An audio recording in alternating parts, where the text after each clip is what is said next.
saya ucapkan kembali selamat malam dan selamat datang kepada rekan-rekan sekalian.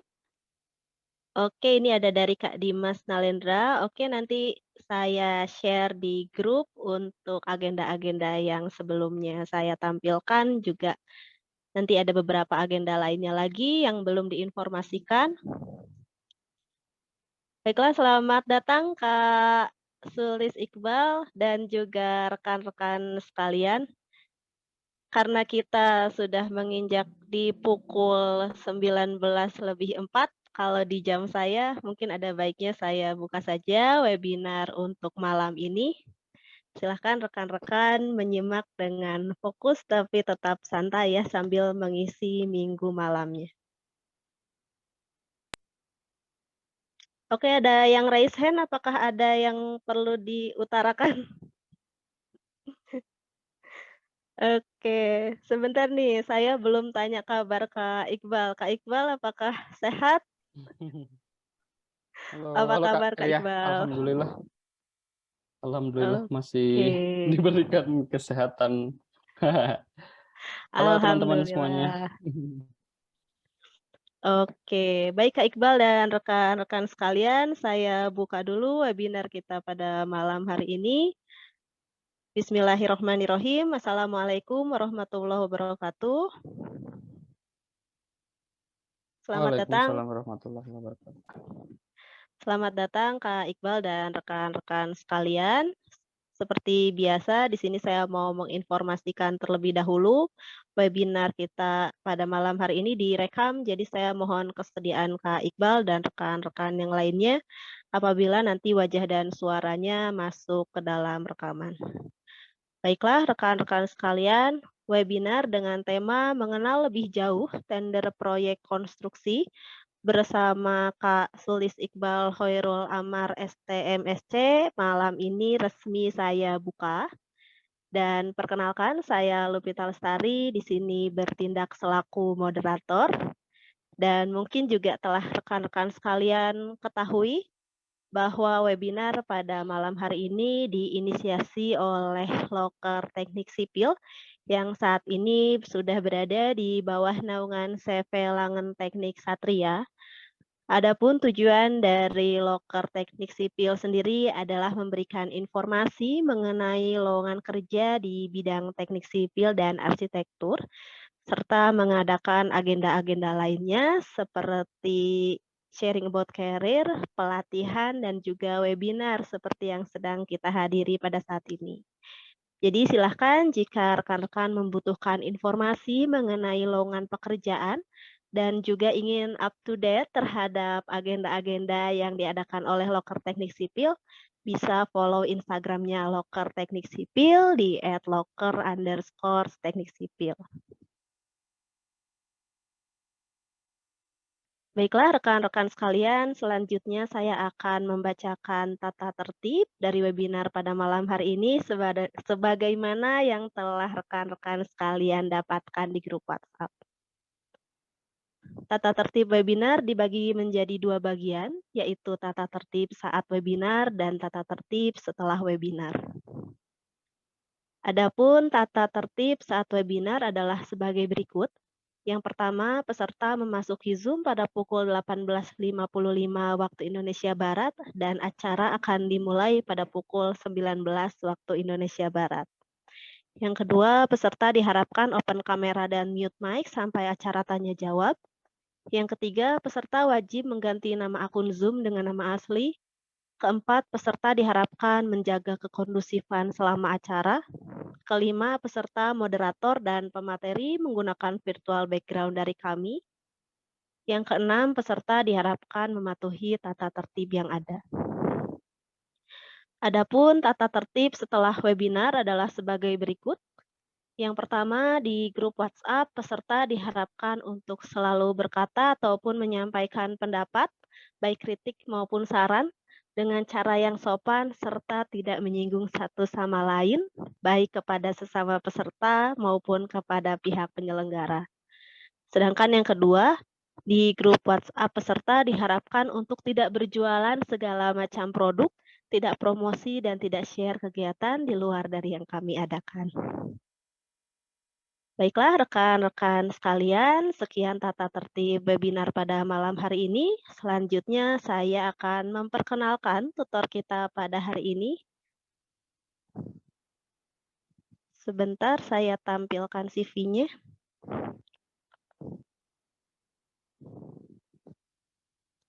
Oke, sepertinya ada sedikit gangguan pada device.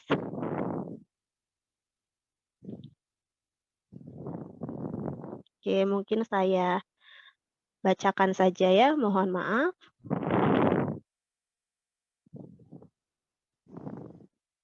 Sebentar.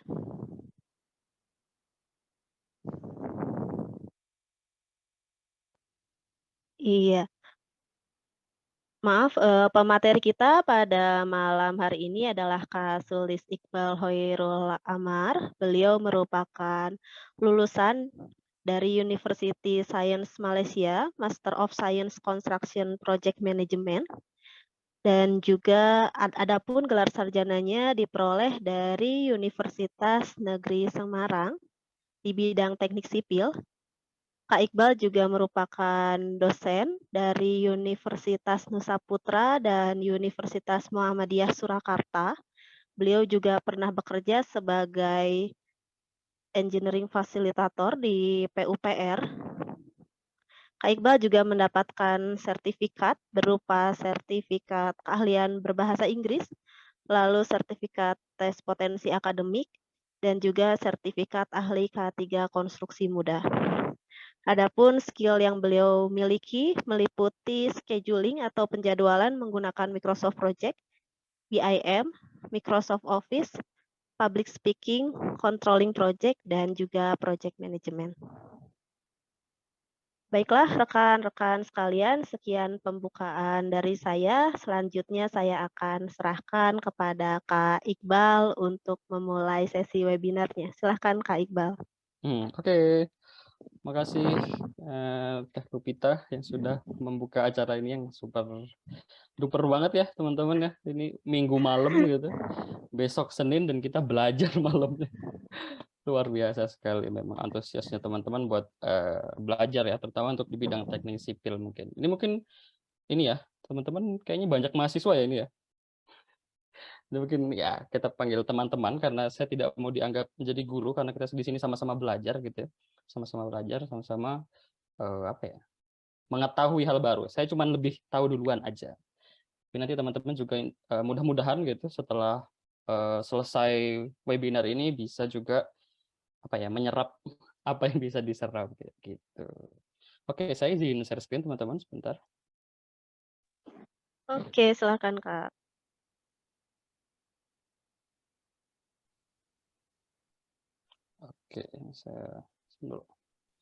Oke, saya coba buka lagi ya. Selamat malam teman-teman semua. Perkenalkan, saya Iqbal di sini akan coba memberi atau berbagi terkait dengan tender proyek konstruksi ya, terutama karena kita mungkin di bidang teknik sipil.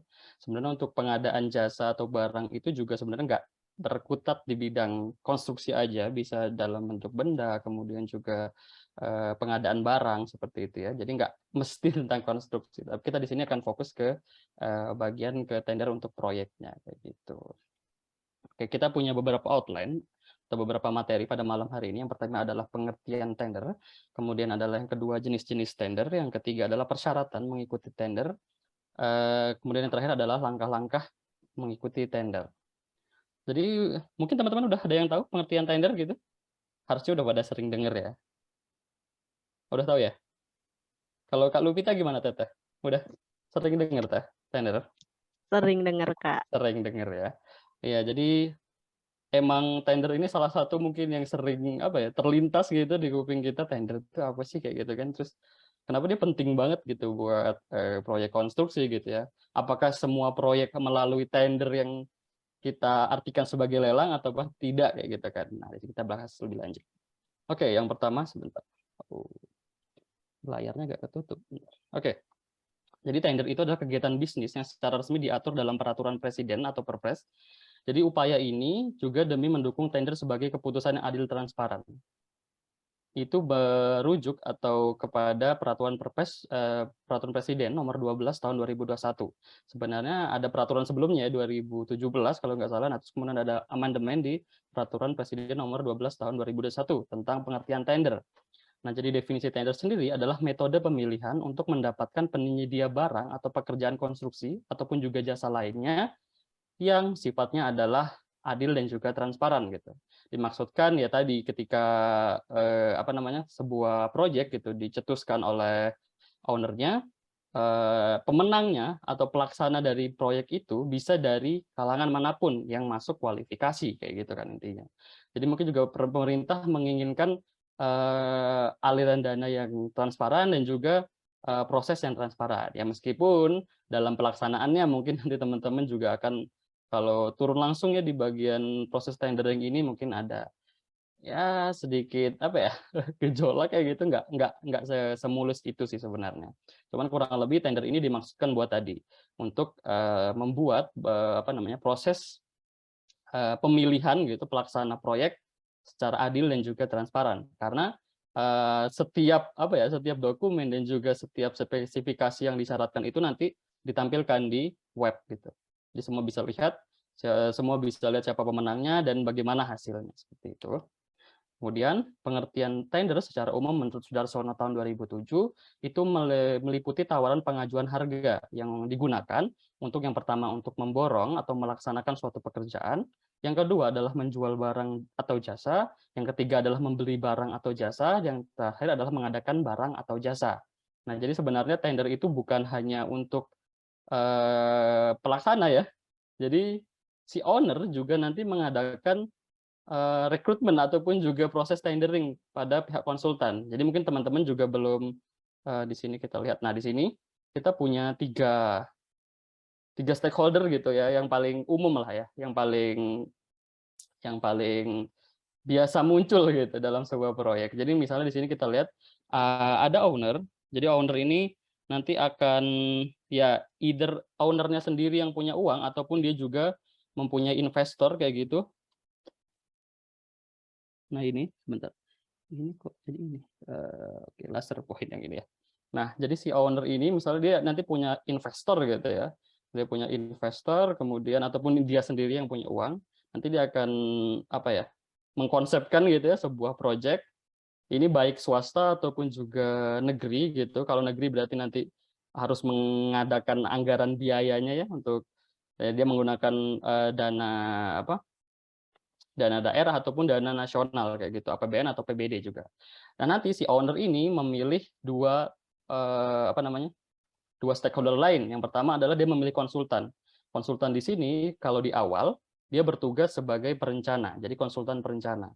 Owner ini juga mengadakan tender terhadap konsultan. Jadi konsultan mana yang kira-kira paling apa ya, paling suitable lah sama proyeknya, kemudian legalitasnya dan kawan-kawannya. Nah, nanti konsultan ini akan melakukan proses perencanaan apa ya, proses perencanaan proyek kayak gitu ya, proses perencanaan proyek yang akan disetujui juga oleh owner. Nah, ketika dua elemen penting ini sudah udah oke gitu, nanti mereka akan melakukan tendering ataupun juga proses pelelangan proyek kepada kontraktor. Nah, nanti kontraktor mana yang paling oke gitu ya, yang paling oke, dialah yang akan menjadi pemenang. Oke, kita nanti bahas pemenangnya di akhir aja. Kemudian tujuan tender itu, jadi tujuan tender itu ada beberapa poin. Yang pertama adalah menghasilkan barang dan jasa yang tepat dari setiap uang yang dibelanjakan. Karena tadi ya, sesuai dengan Peraturan Presiden Nomor 12 Tahun 2021 bahwa proses tender itu diadakan untuk mewujudkan gitu ya proses pelaksanaan proyek yang transparan dan juga adil gitu kan.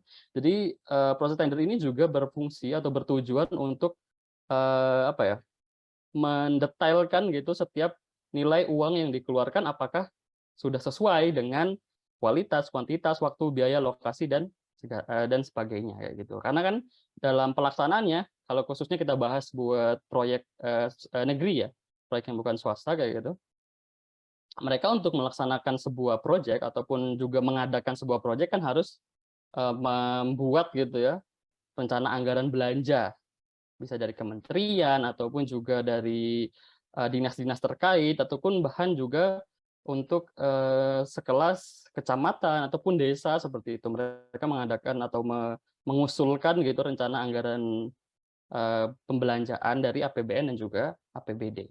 Nah, di situ makanya nanti proses tender itu diharapkan bisa, apa ya, menampilkan gitu ya transparansi dan juga, bagaimana cash flow keuangannya, apakah sesuai dengan yang dianggarkan atau tidak. Yang kedua adalah meningkatkan penggunaan produk dalam negeri. Nah, sekali lagi karena memang proses tender ini biasanya ditujukan untuk, organisasi ataupun juga perusahaan-perusahaan yang bergerak di bidang konstruksi, tapi dikhususkan untuk, apa ya, istilahnya ya, organisasi dalam negeri gitu ya. Kecuali nih misalnya adalah project-project yang memang sumber daya Indonesia belum mampu. Kayak misalnya adalah kereta cepat Jakarta-Bandung itu belum bisa karena kita belum punya, teknologinya seperti itu. Nah, itu baru tender yang ditujukan atau dibuat, menyediakan, dari pihak luar gitu ya, meskipun dalam pelaksanaannya mereka juga bekerja sama dengan BUMN gitu ya, yang notabene adalah, organisasi dalam negeri gitu ya. Yang ketiga, yang kemudian meningkatkan peran serta usaha mikro, usaha kecil, dan koperasi. Jadi karena memang tadi nanti untuk setiap tender itu punya apa namanya ya, punya kelas sendiri ya, untuk setiap project gitu. Jadi misalnya, sebuah project kayak gitu nilainya adalah 50 juta. Nah, nanti 50 juta ini bisa diikuti oleh organisasi ataupun perusahaan kontraktor yang memang nilainya segitu, gitu. Jadi nggak mungkin ketika teman-teman, bekerja di, apa ya, di organisasi ataupun juga kontraktor yang sudah levelnya tinggi seperti Waskita, Wika, ataupun juga PP, Adikarya gitu, untuk memenangkan, tender-tender yang kecil nilainya, pasti yang gede, gitu. Jadi sesuai dengan spek si perusahaan kontraktornya gitu. Jadi nggak mungkin yang besar ngambil, tender yang kecil gitu, jadi nggak mungkin gitu. Jadi memang di sini salah satu tujuannya tadi gitu, biar nggak semuanya diambil yang besar gitu. Akhirnya kalau misalnya masih zaman dahulu yang tidak menggunakan sistem ini gitu kan istilahnya, mungkin yang besar ya udah ambil aja semuanya, karena mereka punya semua sumber dayanya gitu, masih kuat lah. Yang besar aja bisa apalagi yang kecil gitu kan. Tapi dengan adanya tender ini nanti ada kelas-kelasnya sendiri tuh, gimana, sebuah project bisa dimenangkan oleh kontraktor yang sesuai juga gitu. Yang keempat adalah meningkatkan peran pelaku usaha nasional. Nah, dengan adanya peraturan ini, peraturan presiden yang harus tender nih, melalui tender kayak gitu kan. Dengan, keputusan itu meningkatkan minat masyarakat untuk, menumbuhkan atau jiwa kewirausahaannya di bidang konstruksi juga dulu. Dulu kan mungkin, proyek-proyek kecil ya gitu, takut untuk bersaing kepada, PT-PT yang sudah besar gitu ya, BUMN-BUMN yang kita lihat sekarang gitu kan, yang sudah, istilahnya merajai lah di bidang konstruksi gitu kan. Tapi dengan adanya ini, orang-orang cenderung untuk, oke kita mulailah, membuat sebuah organisasi kontraktor kayak gitu, ataupun buat perusahaan kontraktor yang menyasar juga di project-project yang kecil-kecil dulu. Nah, nanti dengan berjalannya waktu akan bertambah nilai profitable dari sebuah, perusahaan tersebut gitu. Nanti ketika dia sudah agak tinggi, nanti dia bisa mengikuti tender yang lebih tinggi juga. Kemudian mendukung pelaksanaan penelitian dan pemanfaatan barang jasa dan penelitian. Nah, ini kalau kaitannya dengan akademisi. Jadi bisa jadi, si tender ini juga apa ya, dilakukan kayak gitu untuk meningkatkan proses penelitian, jadi misalnya maksudnya pengadaan barangnya ya, yang berkaitan dengan penelitian. Yang keenam adalah meningkatkan keikutsertaan industri kreatif, tentu saja. Yang ketujuh, mewujudkan pemerataan ekonomi. Yang kedelapan, meningkatkan pengadaan berkelanjutan, gitu. Karena sistemnya itu selalu update gitu. Jadi kalau ada proyek baru langsung masuk, terus nanti kelihatan progres-progres, proyek-proyek sebelumnya seperti itu. Nah, terus kemudian apa bedanya tender sama lelang? Apakah berbeda gitu kan? Jadi ternyata tender sama lelang ini mempunyai definisi yang berbeda tadinya, kayak gitu. Kalau lelang itu ya lebih, apa ya, lebih kayak, apa ya, menjual barang gitu, kayak menjual barang dengan siapa yang paling gede gitu ya. Nah, antara tender juga sebenarnya didefinisikan hal yang sama, tapi kadang orang ada miskonsepsi gitu antara tender dan lelang. Nah, akhirnya karena fenomena ini terus berlanjut gitu, melalui, peraturan pemerintah nomor 54 tahun 2010 tentang pengadaan barang dan jasa, menyatakan bahwa tender dan lelang itu ternyata sekarang didefinisikan oleh satu definisi yang sama. Jadi tadi ya, proses pengadaan barang jasa konstruksi yang adil dan juga transparan, seperti itu. Nah, karena tadi kita udah membahas ini, jadi memang ada hubungan kerja antara, owner ataupun yang biasa disebut dengan PPK, kemudian konsultan perencana dan juga kontraktor. Jadi kontraktor dengan pemilik proyek terikat berdasarkan kontrak, di mana kontraktor memberikan jasa profesionalnya yang dia realisasikan berupa bangunan sebagai realisasi dari kemauan pemilik proyek. Istilahnya adalah kontraktor adalah pelaksana dari proyek yang dipunyai oleh owner gitu ya, berupa bangunan ataupun juga bisa tadi ya, nggak harus konstruksi sebenarnya ya di sini ya, bisa berbentuk fasilitas, bisa juga barang dan juga jasa. Oke, terus kemudian pemilik order ini menuangkan dalam bentuk gambar rencana yang disertai dengan peraturan-peraturan yang telah ditetapkan oleh konsultan. Sedangkan pemilik proyek sebagai pemberi biaya jasa profesional kontraktor. Jadi nanti si owner ini akan memberikan gagasan ide gitu kepada konsultan. Bapak konsultan, saya pengen membuat gedung segini gini gini gini dengan spesifikasi misalnya menggunakan beton ke 300, kemudian juga menggunakan lift dengan tipe sekian ataupun juga hal lainnya kayak gitu kan. Nah, nanti konsultan akan melakukan, perencanaan gitu terkait dengan, konsep yang sudah diberikan oleh owner gitu. Tapi kadang juga di tender itu ada yang sifatnya adalah, konsultan itu hanya memberikan gambaran kasar, nah nanti yang ngerjain juga kontraktor, itu tapi nanti kita bahas di bagian akhir. Kemudian konsultan dengan kontraktor, ikatannya terjalin berdasarkan peraturan pelaksanaan. Jadi nanti ketika pelaksanaannya, kontraktor melaksanakan gitu ya, membangun sebuah proyek itu, nanti konsultan akan turut membantu mengawasi, karena dia adalah perencananya gitu. Jadi dia harus tahu apakah yang direncanakan tadi, itu dilakukan gitu ya, sesuai dengan syarat-syarat yang sudah ditentukan. Karena tadi spesifikasi dan juga syarat-syarat kerja itu juga menjadi bagian penting dalam pelaksanaan, proyek itu, gitu. Jadi konsultan ini tidak bekerja hanya di bagian awal, tapi juga sampai akhir, karena dia juga yang mengawasi apakah kontraktor bekerja dengan baik ataupun juga performanya apakah sudah baik atau belum. Makanya 3 stakeholder inilah yang nantinya akan sering, apa ya, berdiskusi kayak gitu istilahnya untuk membahas bagaimana kemajuan dari sebuah proyek. Nah, kemudian kita masuk ke jenis-jenis tender. Nah, jadi menurut Lembaga Kebijakan Pengadaan Barang ataupun juga Jasa Pemerintah atau LKPP, perubahan pada Perpres nomor 16 tahun 2018 itu berupa perubahan struktur, istilah, definisi dan perubahan pengaturan.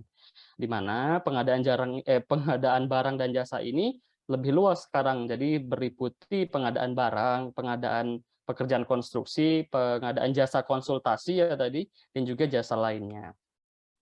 Nah, bagaimana terus kemudian dalam pemilihan dari sebuah proyek kayak gitu ya, atau hubungan tender gitu ya, bagaimana cara orang memilih gitu. Ada beberapa pilihan ketika penyedia barang jasa atau pekerjaan konstruksi jasa lainnya itu, yang pertama adalah e-purchasing. E-purchasing ini jadinya dilaksanakan untuk barang atau pekerjaan konstruksi yang sudah tercantum dalam katalog elektronik.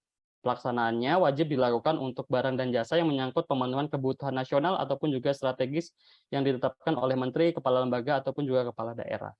Nah, jadi biasanya sistem e-purchasing ini sudah apa ya? Ya dia mengadakan semacam lelang, tapi lelangnya itu ya udah dilaksanakan oleh pihak-pihak terkait yang memang sudah ditunjuk gitu kan. Karena memang isinya atau proyeknya adalah proyek yang menyangkut pemenuhan kebutuhan nasional strategis. Jadi mungkin misalnya adalah IKN kayak gitu ya. Kalau sekarang mungkin kayak gitu. Jadi bisa mungkin dimenangkan oleh pihak luar, tapi ya masih dengan channeling ya, nggak bisa langsung kita mendaftar terus kemudian diseleksi gitu kan, karena memang tadi, karena tergantung juga nilai project atau nilai proyeknya itu seberapa besar gitu kan. Yang kedua adalah pengadaan langsung. Ini dilaksanakan apabila pengadaan barang dan pekerjaan konstruksi jasa lainnya itu bernilai paling banyak 200 juta. Jadinya kalau nilai proyek itu adalah kurang dari 200 juta, bisa nih diadakan pengadaan langsung. Dimana kalau pengadaan langsung ini, yang pertama adalah pembelian atau pembayaran langsung kepada penyedia. Untuk pengadaan itu harus menggunakan bukti kwitansi ataupun juga bukti yang valid kayak gitu. Yang kedua, Permintaan penawaran yang disertai dengan klarifikasi serta negosiasi teknis dan harga kepada pelaku usaha untuk pengadaan langsung yang menggunakan surat perintah kerja. Jadi untuk pengadaan langsung ini ya mengadakan adalah internal sendiri, misalnya ada Kementerian Pendidikan dan Olahraga ataupun juga kementerian lainnya gitu, mengadakan sendiri, ngerjain sendiri, kemudian menunjuk sendiri. Apabila menunjuk gitu ya, di sini bisa terlihat ada permintaan penawaran. Ini berarti kalau misalnya dia menunjuk ada pihak luar gitu ya.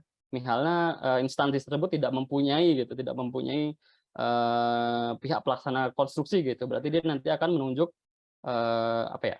Menunjuk perusahaan kontraktor kayak gitu yang bisa disesuaikan. Jadi ada kontraknya juga istilahnya. Tapi pengadaan langsung ini memang bisa dilakukan hanya untuk pekerjaan ataupun juga pembangunan proyek yang bernilai kurang dari 200 juta. Nah, penunjangan langsung dilaksanakan untuk barang pekerjaan konstruksi dan jasa lainnya dalam keadaan tertentu dengan mengundang satu pelaku usaha yang dipilih dengan disertai negosiasi teknis maupun harga. Jadi ya udah kementerian ini nunjuk nih si PTA kamu yang ngerjain gitu. Jadi nggak pakai tadi ya proses tender tadi ya. Jadi nggak pakai apa ya istilahnya ya, nggak usah dilelang gitu, nggak ada pemenangnya udah ditentukan dari awal. Nah keadaan tertentu itu ketika apa namanya pengadaan langsung tadi bisa terjadi apabila dalam pelaksanaannya itu yang pertama adalah penyelenggaraan atau penyiapan kegiatan yang mendadak. Jadi biasanya mendadak, kemudian nilainya kurang dari 200 juta, nah itu bisa langsung apa namanya, dipilih tuh, gitu. Karena memang udah mendadak gitu kan, nggak mungkin lagi. Itu maksudnya adalah, oh kalau yang ini berarti yang sorry. Jadi yang poin pertama, itu bisa lebih dari 200 juta apabila penyelenggaraannya itu memang mendadak dan juga memang itu adalah komitmen internasional yang dihadiri oleh presiden dan wakil presiden. Misalnya adalah pengadaan apa ya tribun gitu misalnya kalau ada kunjungan presiden di suatu lokasi karena memang nggak harus cepat gitu dan dihadiri oleh instansi internasional jadinya boleh tuh diadakan apa namanya pengadaan barang dan jasa secara penunjukan langsung gitu. Jadi karena udah nggak ada waktu lagi buat melakukan proses tender gitu. Yang kedua adalah barang jasa yang bersifat rahasia untuk kepentingan negara. Nah ini karena tadi syaratnya kan tadi harusnya di bawah 200 juta. Boleh di atas 200 juta apabila yang pertama tadi adalah memang kegiatannya urgent kayak gitu dan juga dihadiri oleh khalayak internasional. Yang kedua adalah apabila pekerjaan tersebut memang memiliki nilai privasi yang tinggi gitu. Misalnya untuk pembangunan mungkin yang kita tidak tahu gitu ya, pembangunan markas BIN ataupun juga pembangunan markas lainnya gitu yang nggak boleh khalayak umum tahu gitu. Itu biasanya menggunakan penunjukan langsung karena kan nggak mungkin itu adalah proyek tersembunyi gitu ya, proyek yang memiliki tingkat privasi tinggi dan nggak mungkin diketahui oleh khalayak umum. Jadi nggak boleh disebarkan lah istilahnya kayak gitu. Yang ketiga adalah pekerjaan konstruksi yang bangunannya merupakan satu kesatuan sistem konstruksi dari tanggung jawab atau resiko kegagalan bangunan yang secara keseluruhan tidak dapat direncanakan atau diperhitungkan sebelumnya. Nah kalau yang di poin ketiga ini apabila misalnya apa namanya pelaksanaannya tuh tadinya sebenarnya bukan dari proses penunjukan langsung, ataupun juga misalnya dia, dari proses tender gitu ya. Kemudian karena terjadi, apa namanya, masalah gitu di internalnya nanti bisa dilakukan, penunjukan langsung gitu ya. Karena memang nggak mungkin lagi, mungkin nggak ada waktu lagi kan buat melakukan tender dan deadline-nya harus selesai gitu kan. Akhirnya, boleh ditunjuk, apa namanya, atau penyelenggara yang di luar dari yang sudah ditunjuk di awal, gitu. Intinya kalau misalnya ada, apa namanya ya, kontrak kerja yang tidak terrealisasikan dengan baik gitu. Yang biasanya itu ada peringatannya sih, nggak langsung, "Oh saya ganti kamu karena nggak becus," gitu, nggak. Jadi memang ada surat, peringatannya. Yang keempat adalah barang konstruksi atau jasa lainnya yang hanya dapat disediakan oleh satu pelaku usaha yang mampu. Penunjukan langsung ini hampir sama ini dengan, mana ya, mmm Nah ini, hampir sama dengan poin ke-7.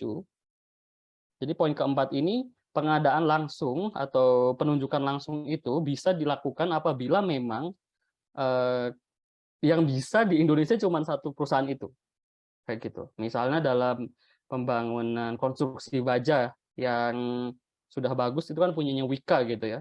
Mungkin karena memang nggak ada pilihan lain, dan yang hanya memiliki paten hanya Wika gitu misalnya, itu nanti udah otomatis pasti dia yang ditunjuk karena memang hanya dia yang, capable buat melakukan pelaksanaan proyeknya tadi gitu kan. Walaupun nilainya, lebih dari 200 juta ya, karena memang cuma dia yang bisa dan yang memegang hak paten adalah dia, kayak gitu. Yang kelima, apabila itu berkaitan dengan, ketahanan pangan ya, ketahanan pangan. Jadi ya mungkin juga teman-teman sering tahu gitu ya, untuk pengadaan bahan-bahan sembako kayak gitu, nanti pemerintah ya memang nunjuk langsung gitu untuk distributor dan juga pelaksananya siapa yang mengadakan, kayak gitu. Yang keenam, pekerjaan prasarana atau sarana umum yang disediakan bagi perumahan masyarakat berpenghasilan rendah, yang dilaksanakan oleh pengembang yang bersangkutan. Jadi, mungkin juga teman-teman pernah dengar, ada program namanya PUPR itu, dia punya program namanya Kotaku, di mana dia bergerak di bidang, pelaksanaan konstruksi, tapi di bagian untuk membantu masyarakat-masyarakat berpenghasilan rendah, ataupun juga masyarakat-masyarakat yang mempunyai rumah tidak layak huni, gitu ya. Nah, itu biasanya memang langsung ditunjuk. Kemudian yang terakhir adalah barang atau pekerjaan konstruksi, jasa lainnya yang setelah dilakukan tender ulang mengalami kegagalan. Nah, ini hampir sama dengan, poin nomor 3 ya. Apabila melaksanakan terus terjadi kegagalan berarti ya udah, karena nggak ada waktu lagi buat melakukan proses tendering, saya tunjuk langsung, perusahaan mana yang harus melanjutkan proyek kita ini, seperti itu. Kemudian ada juga tender cepat. Nah, ini yang biasanya apa ya, ini banyak juga, tapi nggak semua gitu ya, banyak juga sekarang tender cepat ini. Ini apabila dalam pelaksanaan konstruksi, itu kan tadi si konsultan, ini ya, konsultan ini udah mana tadi? Nah, konsultan ini udah buat, semuanya, baik dari bestek gambar, kemudian, spesifikasi dan juga RAB-nya gitu ya, dia udah buat RAB-nya. Makanya bisa kita langsung laksanakan tender cepat, karena, nanti ketika melakukan proses tender gitu ya, proses tender, itu RAB-nya udah jadi, tapi nanti untuk nilai uangnya atau harga satuan pekerjaannya itu dikosongkan. Nah, nanti, untuk, kontraktor yang melakukan tender tadi, siapa yang nilai uangnya paling affordable, artinya dia tidak terlalu jauh dari spesifikasi, kemudian harganya paling murah, dialah yang menjadi pemenang, gitu. Nah, ini cukup mudah, dalam mengikutinya. Jadi kayak kita cuma ngisi harga satuan yang kita, apa ya, yang kita ajukan gitu ya. Nah, nanti di mana di situ, kalau nilai RAB kita yang paling rendah, ya udah kita yang menang. Nah, tender cepat ini memang banyak dilakukan karena memang sekarang, banyak, owner ataupun juga BPK itu sudah menunjuk konsultan tadi, karena memang ada jalurnya. Jadi konsultan, terus baru ditawarkan ke kontraktor, seperti itu. Tapi memang ada syarat-syaratnya ya di sini ya. Harus terkualifikasi, kemudian peserta hanya memasukkan penawaran harga, jadi memang benar-benar hanya harganya aja yang dimasukin. Kita nggak ngitung RAB, kita nggak, apa ya, melakukan pembuatan gambar dan lainnya. Kemudian yang keenam adalah penetapan pemenang berdasarkan harga penawaran terendah. Ya, seperti yang saya ungkapkan tadi, siapa yang bisa menawarkan pengeluaran uang yang paling rendah gitu ya dari, pagu biayanya tadi adalah pemenang dari tender cepat. Sebenarnya memang proses tender seperti itu ya, yang paling, ekonomis, dinilai dari uang ekonomis, tapi paling kokoh di sisi struktur kayak gitu ya. Jadi dia optimal gitu antara uang dan juga kualitasnya oke gitu. Nah, itu bisa dijadikan sebagai pemenang. Nah, kalau 4, proses pengadaan barang dan jasa tadi nggak bisa semua, ataupun memang nggak qualified gitu ya, untuk empat-empatnya dilaksanakan, ada proses yang terakhir yaitu adalah tender. Tender ini. Nah, ini tender yang biasa. Jadi di sini sebenarnya hampir sama dengan proses tender cepat, hanya saja di sini biasanya, pihak kontraktor atau pelaksana itu adalah dari pihak BUMN, biasanya kayak gitu. Karena mereka BUMN-BUMN itu adalah sudah bergerak di 2 bidang sekaligus, sekaligus kontraktor, sekaligus konsultan gitu ya. Jadi konsultan dan kontraktor mereka punya. Kemudian untuk penyediaan alat-alatnya mereka punya, kayak gitu. Jadi mereka udah punya sumber daya semua, hanya diberikan ide ataupun juga konsep oleh owner-nya nanti, kemudian, sesuai kualifikasi, kontraktor tadi akan menyusun menyusun bagaimana gambarnya, kemudian membuat RAB-nya, kayak gitu. Nah, itu biasanya proses tender ini memang, dilaksanakan oleh, apa ya namanya ya, tender yang biasa ya, yang paling akhir ini, itu harus melalui beberapa tahap yang memang sedikit panjang gitu, tapi memang biasanya pesertanya adalah dari pihak ataupun juga kontraktor yang memang sudah besar istilahnya gitu. Walaupun tidak menutup kemungkinan nanti, kontraktor kecil juga bisa ikut gitu ya, tergantung dari nilai projeknya. Tapi biasanya kalau di sini ya, pokoknya kalau 4 metode pengadaan tadi belum bisa atau nggak bisa dilaksanakan, baru dilaksanakan proses tender yang biasa gitu ya, yang dari awal, ngundang satu-satu kontraktornya, kemudian, melakukan apa, diskusi ataupun penjelasan, kemudian baru kita melakukan atau penyampaian dokumen penawaran, kemudian ada evaluasi dokumen penawaran, kemudian penetapan pemenang. Sebenarnya untuk tahapannya sama dengan tender cepat ini, hanya saja di bagian tender ini biasanya, memang apa ya, kita juga menyusun RAB-nya gitu loh. Nggak cuman mengisi dari satuan harganya, tapi kita juga membuat keseluruhan dokumennya itu gitu. Bedanya di situ. Nah, kemudian selain kontraktor, ternyata owner itu juga melakukan pemilihan jasa konsultasinya tadi ya. Konsultannya itu juga dipilih gitu, nggak yang langsung, eee apa ya, ditunjuk gitu. Tapi memang ada juga penunjukan langsung ya. Yang pertama ada prosesnya juga seleksi, jadi sama saja, jadi dilihat kalau jasa konsultasi itu berarti dilihat dari legalitasnya juga, dari, kompetensinya, kemudian dari sumber dayanya. Kemudian ada juga seleksinya yang apa namanya, yang merupakan dari pengadaan langsung, hampir sama dengan konsep yang awal tadi, apabila memang, di suatu instansi instansi tersebut sudah mempunyai, konsultan yang apa namanya ya, yang memang sudah dipakai dari dulu seperti itu ya. Kemudian yang ketiga adalah penunjukan langsung. Nah, ini hampir sama dengan pengadaan langsung. Kalau pengadaan langsung internal, kalau penunjukan langsung berarti ya menunjuk. Si instansi tersebut tinggal menunjuk, "Oh, saya mau konsultan saya adalah, PT ini," atau "Saya mau yang PT ini," kayak gitu. Jadi ditunjuk langsung. Oke. Di sini juga jasa konsultasi yang hanya dapat dilakukan oleh satu pelaku usaha yang mampu. Jadi dipilih juga berdasarkan tadi ya, konsultan itu hanya satu gitu milihnya. Dan itu yang memang, mampu untuk melaksanakan proses perencanaan dan juga pengawasan nantinya. Kemudian yang kelima, jasa konsultasi yang hanya dapat dilakukan oleh satu pemegang hak cipta yang terdaftar. Nah ini karena memang hama di pihak kontraktor dan juga pihak konsultan itu harus punya legalitas yang jelas. Jadi nggak mungkin ketika kita punya perusahaan yang masih istilahnya dokumennya belum lengkap bisa mengikuti proses tender juga gitu loh. Oke, terus persyaratan mengikuti tender. Jadi sebelum memulai tender, sebelum kita sebagai kontraktor gitu ya mau ikut proses tendering, ada beberapa hal yang perlu diperhatikan. Yang pertama adalah kemampuan finansial. Karena sekali lagi gitu ya proses proyek itu adalah proses yang fluktuatif gitu ya. Jadi biasanya gitu ya, apalagi ya nggak semua sih, tapi hampir semua seperti ini, nggak semua tapi beberapa dan bagian besar gitu ya. Jadi ketika kita pelaksanaan proyek, itu biasanya uang uang yang turun gitu ya dari dana APBN ataupun APBD, itu akan cenderung lama. Ya bukannya gimana ya, tapi memang turunnya itu nggak yang biasanya bisa langsung lancar gitu, nggak. Jadi kayak bertahap gitu, karena memang proses pengadaan barangnya mungkin dari pusatnya seperti itu gitu kan. Jadi kenapa kemampuan finansial merupakan satu syarat mutlak, ya karena tadi, karena kita lihat bahwa ketika nanti proyeknya pas pelaksanaannya itu kok, apa namanya, agak sedikit ini ya, karena nggak ada uangnya gitu, jadi mereka punya kekuatan finansial sendiri. Oh bisa tetap melaksanakan proyeknya. Nah nanti sistemnya berarti reimburse gitu loh. Apa yang sudah dilakukan nanti akan dibayar oleh, PPK ataupun juga owner-nya kayak gitu. Jadi kemampuan finansial juga dilihat di sini dari proses tender. Jadi kualifikasinya juga nanti terlihat tuh, oh yang kena. Ini yang sesuai dengan poin yang kedua, perusahaan yang sehat dan juga bonafit.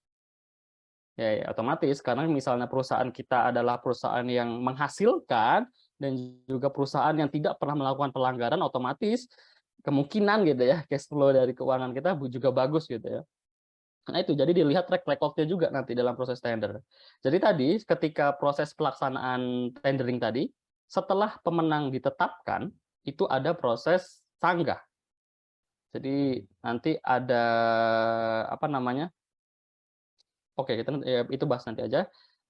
Jadi ada pemenangnya nanti itu juga harus melengkapi dokumen gitu ya. Jadi belum selesai ketika sudah diumumkan, oh iya PTA menang tender ini. Tapi belum tentu dia yang menang nanti di akhirnya gitu. Masih ada proses sanggah gitu. Nanti di mana mereka mengumpulkan apa namanya dokumen-dokumen pelengkap tadi. Makanya dilihat nanti finansial, kemudian apakah dia sehat gitu dalam arti legalitas dan juga aturan, kemudian bonafit apakah dia memang ada nih uangnya emang jelas gitu dan juga pengadaan barang dan jasa sebelumnya memang terbukti oke gitu. Kemudian yang terakhir adalah penguasaan terhadap seluruh komponen proyek. Ya karena tadi, karena proyek yang kecil untuk perusahaan yang kecil, proyek yang besar juga untuk perusahaan yang besar gitu ya. Karena gitu kan, karena nggak mungkin gitu misalnya kita proyek kecil tapi pengen ikut tender di level yang berbeda gitu. Ya udah pasti ketolak karena owner juga nggak mau ribet gitu loh. Mereka pengen kontraktor yang sudah mempunyai legalitas, punya sumber daya yang jelas gitu, semuanya sudah oke, tinggal pelaksanaannya aja nih seperti apa kayak gitu. Nah, dalam undang-undang gitu ya, ketentuan peserta ini sebenarnya ada beberapa. Jadi instruksi kepada peserta berisi informasi yang diperlukan oleh peserta. Jadi sebenarnya ada dokumennya. Sebentar, saya bukakan coba ya. Di sini ada ketentuan-ketentuan untuk project gitu ya, apa dokumen-dokumen yang harus di apa namanya, dipenuhi gitu ya nanti ketika pelaksanaan tender gitu ya. Jadi selain tadi dokumen-dokumen pengajuannya, kita kan mengajukan, "Ini loh saya bisa, menyelesaikan project ini, dengan biaya segini, estimasi waktu segini," kayak gitu kan. Nah itu ada persyaratannya gitu, jadi memang akan, panjang di sini. Tapi nggak akan saya jelasin sampai akhir gitu ya, tapi teman-teman bisa lihat di sini bahwa, nanti di dokumen ini yang saya dokumen dapat dari PUPR ya, kayak gitu, dalam pengadaan barang itu ada banyak sekali, jadi kayak seperti ini, ada metode pemilihannya seperti apa, kemudian juga persyaratan pesertanya itu harus seperti apa, yang tadi ya, yang bonafit itu yang seperti apa sih, yang sehat itu seperti apa sih, kayak gitu kan. Kak Kemudian Iqbal, dalam maaf nyala di iya. slideshow dong biar jelas. Oh, ini nggak kelihatan tuh? Nggak slideshow, iya. Oh oh ini bukan oke. Oh ini bukan yang PDF, Kak? Oh, Ini, PAUS. Ini mana? PowerPoint kan? Iya, Oh, yang ini? slideshow, Kak. Oke, sebentar tuh. Saya ganti dulu ya, ini kok kayaknya salah. Entar, sorry teman-teman, saya kira tadi udah kelihatan. Yang ini, saya lagi share ini, Kak. Kelihatan nggak sekarang? Eee, nah iya, ini, PDF kan? Iya, PDF. Nah, iya iya. Iya, Oke, jadi ini iya iya, dari tadi udah lanjut. Ya, jadi sorry sorry lanjut, Kak. teman-teman. Oke. Nah, jadi dokumen ini bisa teman-teman dapatkan di sini ya, di sini. pu.asset image ini, sebenarnya bisa diketik langsung juga di Google, pasti ketemu kayak gitu ya. Cuman isinya adalah kurang lebih seperti itu. Jadi untuk menyiapkan dokumen-dokumen tadi gitu ya, dokumen apa saja, apakah banyak gitu ya, banyak tentu saja karena memang ini adalah termasuk juga bagian dari peraturan presiden. Jadi harus jelas gitu loh, apa dokumen yang disyaratkan, kemudian peserta apa yang legal untuk mengikuti apa tender, kemudian dalam hal biaya pendaftaran peserta ini ada langkah-langkahnya juga gitu. Kalau tadi adalah secara garis besar yang saya jelaskan di awal gitu. Oke, kita balik ke slide lagi. Nah, untuk kualifikasi itu sebenarnya ditentukan oleh kelompok jasa konstruksi ini berdasarkan kemampuan usaha yang melalui penilaian kelayakan terhadap dokumen badan usaha, jasa konstruksi, Kak, atau BUJK. Kenapa tuh? belum di PowerPoint ini, masih di PDF. Oh iya, lah kok nggak Iya, berubah? Bentar ya. Sorry, balik lagi aja oke. teman-teman. Oke. Oh gini, mana sih tadi? Oke, kelihatan nggak? Nggak. Tunggu Kak, masih loading. Oke. Iya, udah. Udah ya? Aduh, sorry teman-teman. Ternyata kalau di ini nggak terlihat ya. Oke, jadi Nah, ditentukan oleh ini ya, Badan Usaha Jasa Konstruksi, di mana di situ dinilai gitu loh, proyek apa, perusahaan kontraktor kita ini udah di tahap mana gitu, level mana gitu kan. Nah, pada pelaksanaan tender, syarat yang utama adalah badan usaha konstruksi yang mengajukan adalah sesuai kualifikasi nilai proyek yang diadakan. Sesuai yang saya bilang di awal, bahwa nggak mungkin proyek besar diberikan kepada kontraktor kecil gitu ya. Jadi bergantung tuh, level-levelnya berbeda gitu. Nah, ini dibuktikan dengan kepemilikan sertifikat badan usaha. Nanti jadi karena tadi apa namanya, kontraktor yang legal adalah kontraktor yang bisa mengikuti tender gitu ya. Jadi kalau belum legal ya harus mengurus dulu nih di bagian situ gitu kan. Nah, ada dokumen-dokumen yang harus dilengkapi. Nah, kualifikasi ini menentukan badan usaha jasa konstruksi untuk dapat mengikuti pengadaan jasa. Jadi sesuai levelnya lah ya. Kamu level A berarti untuk proyek di level A. Kamu perusahaan di level B, kamu berarti untuk proyek di level B seperti itu. Kemudian sesuai dengan peraturan pemerintah nomor 5 tahun 2021, di mana di sini ada beberapa kualifikasi badan usaha yang dikeluarkan oleh BUJK gitu ya. Jadi ada yang berbentuk kualifikasi kecil, menengah, dan juga besar. Kemudian kualifikasi BUJK untuk pekerjaan konstruksi terintegrasi hanya untuk kualifikasi besar. Jadi maksudnya adalah yang misalnya jalan, kemudian gedung, dan juga fasilitas umum di sekitarnya itu jadi satu gitu. Nah, itu untuk kualifikasi besar ya, tentu saja karena memang nilai proyeknya juga gede gitu ya. Kalau sebuah konstruksi dibangunkan secara bersamaan gitu istilahnya ya. Kemudian yang ketiga adalah kualitas menengah dan besar harus berbentuk badan hukum.